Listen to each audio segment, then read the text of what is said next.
Seems to me that's Jeffrey Gaines right here on the David Bowers Awards. And we want to take just a second to thank our good friend Cindy at Ladylike Music, along with all of our friends there. Some really good people doing an awful lot for indie musicians.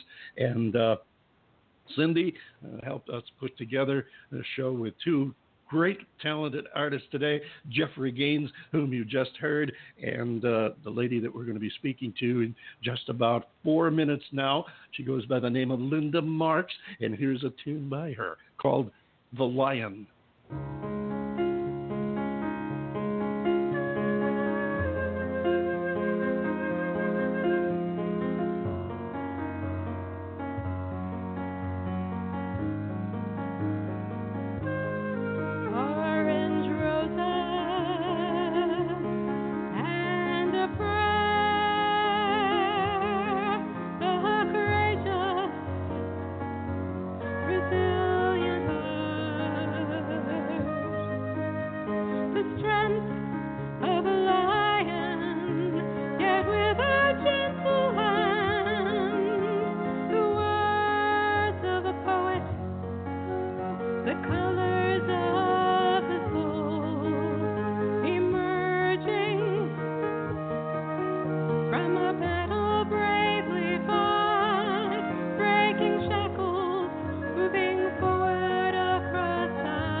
marks, ladies and gentlemen, right here on the David Bowers Award. Let's talk to her now. Linda, hello, how are you? I'm great, David. It's a total pleasure to be talking with you tonight. It's our pleasure to have you here and to have such great music. I can't help but saying one thing that I felt, and I really didn't understand this in my mind. You know how you wrap your head around a particular sound when you hear it, and I wasn't really aware of it until just now as I was listening here on the show. I was getting just a feel of Broadway in your songs. It's so interesting because when I went to Yale, my songwriting professor was Maury Yeston, who ended up winning a Tony on Broadway. And while I haven't chosen to be a Broadway composer, I have certainly done my share of Broadway songs. And in addition to that, I have a dear friend who wants me to take a whole bunch of songs I've written over the course of my lifetime and turn it into a one-woman show, much the way Eve Ensler did with her show. So one never knows. I could end up on the Broadway stage, even though I didn't necessarily envision being there. Well, I first, when I hear a song first, it has to ring.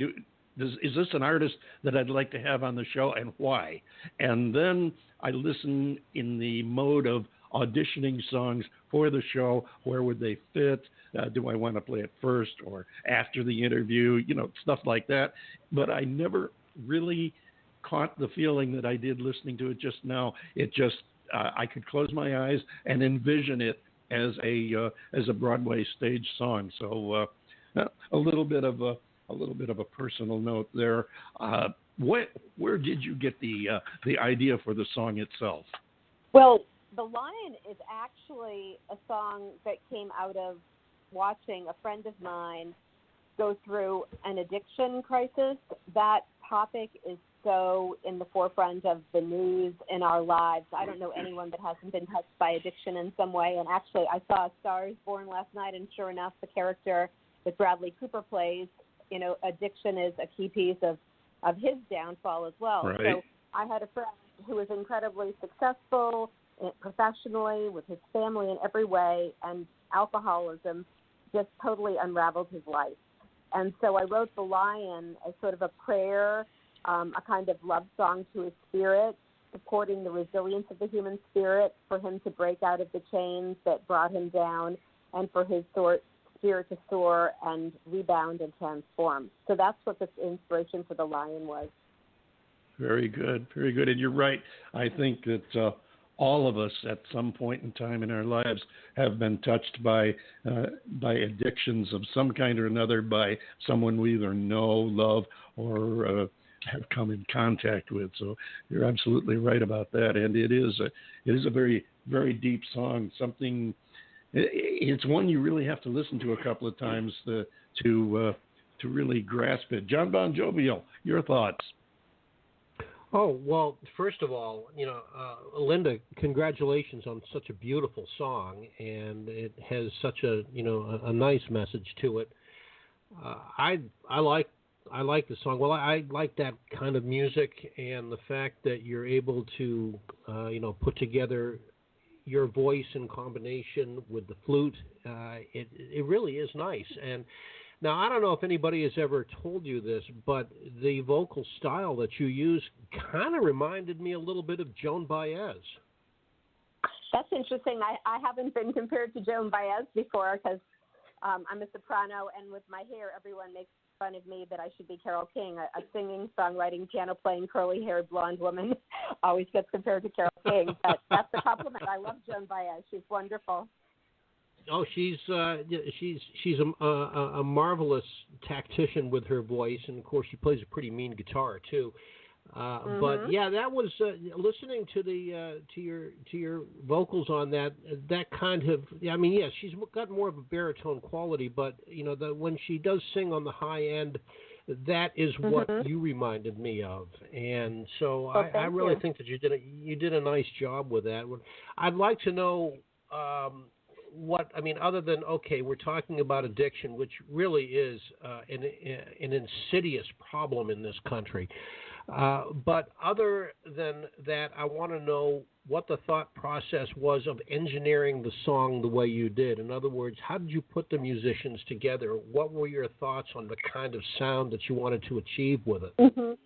So this is one of the simpler arrangements. I arranged for many more instruments, but basically I played the piano. I wrote 2 vocal harmonies that I sang, one above and one below the melody. And then my flute player, Dave Birkin, played flute on it. So it only had 2 instruments and 3 vocal parts. And the way I envisioned it was sort of weaving, it was sort of like weaving a rich sort of ethereal cloud of sound that was very beautiful, you know, in the sense that it's about the quest of the human spirit to be resilient and to be able to find some way through the darkest of darkest times. I wanted it to be beautiful and inspirational and for it to build, so that the way I put the top harmony on first, and then I put the bottom harmony on, and then the chorus eventually has all 3 parts and is the strongest. That's really sort of like the prayer to invoke the power of the human spirit to survive. I think you pulled it off. You did it. Thank you. You really did. Well, Thank you very much. I couldn't help but relate with the ethereal quality. It's kind of like the show here. We have an ethereal quality, but I wouldn't call it. I wouldn't necessarily call it beauty.